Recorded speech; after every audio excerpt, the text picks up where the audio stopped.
Oh yeah. Also, Belarus is Belarus. Belarus is being Belarus, basically a puppet state of Russia, and therefore, because Russia is having fuel problems, it is up to Belarus to pick up the slack and just export all that it has to Russia, because Russia is having more and more economic troubles. Belarus quadruples fuel exports to Russia amid refinery shortages. And why do you ask? Russia has these refinery shortages? Well, that is, of course, because they're being hit by Ukraine drones, because they decided to invade Ukraine in 2022 and they're reaping their rewards. Ukraine very wisely has decided to target Russia's refinery sector, and that is causing Russia to have quite real issues, petroleum issues. Belarus has quadrupled its exports. In September alone, rail shipments surged to 29,000 metric tons of gasoline, while diesel delivers deliveries reached 33,000 tons. The move underscores the economic interdependence within the Union state of Russia and Belarus, as Belarus diverts fuel supplies despite its limited domestic reserves. Yeah, that is basically what I'm saying. Belarus is a puppet state to Russia. The needs of the Belarusian people do not matter in the face of the needs of the Russian people, because it's a puppet state and it's also they're not equal partners. The Belarus is the inferior partner in this relationship. Let me just put it that way. The far inferior partner. Analysts warn Belarusian consumers may face shortages as Moscow prioritizes its own supply. The crisis has triggered fuel rationing and price freezes across parts of Russia, with authorities banning exports and seeking alternative imports from Asia. Well, Belarus to the rescue. The situation highlights strategic strains on both economies. Watch its episode of Eastern Express below. We're just gonna watch the bit about Belarus. This just really does, because there are many people that say that Russia's economy is just fine, Russia's not suffering at all. And also, there's been an interesting point that Ukraine has arguably done more harm to Russia through its attack on refineries than all the sanctions. A very good move on Ukraine to attack the heart of the financing of Ukraine's war machine. Hello and welcome to TVP World. I'm Diana Skaya. But it is also true that the sanctions make it much more difficult for Russia to repair those refineries. It is very true that if the specialists did not leave, if the necessary specialized parts were easier to obtain for Russia, then it also would have been easier for it to bounce back from those refineries being damaged. Welcome aboard the Eastern Express. When analysts talk about the economic dependence of Belarus on Russia, they usually mention loans, subsidies, discounted crude, or integration projects dressed up as economic cooperation. But there's no better snapshot of the real relationship than what is happening right now with gasoline. Russia has a problem, therefore Belarus suddenly has a problem. That is the logic of the Union state in practice. Yeah, of course. It is history. It is Russia's history to build a series of partnerships, while in practice, those partners are just siphons for Russia to exploit. Why do you think Russia wants Ukraine so much?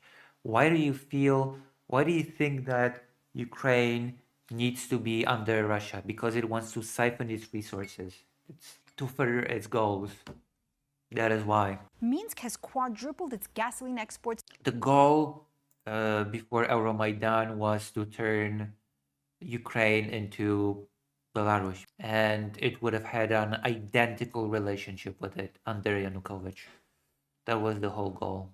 And many Ukrainians understand this perfectly well. To Russia to help cover shortages caused by Ukrainian drone strikes. The problem? Well, Belarus doesn't actually have that much to spare.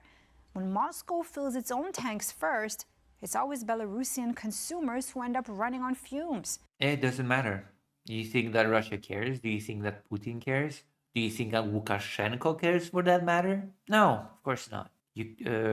Belarus is a complete puppet state. It is separate from Russia and only on technicality at this point. So without further ado, let's take a look at our latest report to find out more. Belarus has once again come to the Kremlin's rescue. This time, not with political loyalty, but with gasoline. As Ukraine's drone attacks cripple Russian refineries, Minsk oil exports have quietly become Moscow's emergency fuel line. Yes. In just the first 20 days of October, sales of Belarusian gasoline on the St. Petersburg exchange skyrocketed more than threefold year over year. Kommersant reports that the peak came on October 15th, when 5.7 thousand tons were sold in a single day. The surge helped stabilize Russia's volatile wholesale market. Yeah, but it also helps destabilize the market in Belarus. But again, Russia does not care, and the leader of Belarus itself does not care about such things. It is insignificant. Nobody cares. Where sales has plunged to a 2-year low in September. But behind this temporary relief lies a deeper problem. Moscow refining sector remains severely damaged, with repairs dragging on and shortages still reported in several regions. For Belarus, the lifeline to its And that is actually the result of sanctions. The fact that Russia is not being able to repair it quicker. That is actually the direct result of sanctions being imposed on Russia. Oh, Glitchmaster, thank you for a tier 3 subscription. Thank you so much, Glitchmaster. Hello. Welcome to the stream. It's been such a long while since I've seen you here. Thank you so much. Thank you. Thank you very much. Thank you, thank you, thank you. a neighbor is also a risk. Every additional ton sent to Russia drains domestic supply and could push up prices at home. Analysts note that while Belarusian refineries can expand exports, they cannot. Also, no. Ukraine has not hit any targets in Belarus because Belarus is not at war with Ukraine. So no, Ukraine is not attacking Belarus territory at all. Even though at the beginning of the invasion, Russia used Belarus as a springboard to pour troops from the territory into Ukraine, technically speaking, Belarus has not attacked Ukraine and they're not at war. The war is only between Russia and Ukraine. Glad you're streaming. Thank you very much. I'm glad to be streaming. Also, I'm in Ukraine, and you might have noticed that I dragged the microphone that I use in Poland, so my sound, my audio quality is much better than usually because I'm not using the laptop microphone. I'm still trying to, because I want to leave this microphone in Poland. I want to bring in a different one. I'm still gathering for that one. But yes, that's the situation. Hello, Glitchmaster. How have you been? I hope you've been well. All right, let's continue this topic. This is an interesting one. The whole Belarus gas. Replace Russia's lost capacity.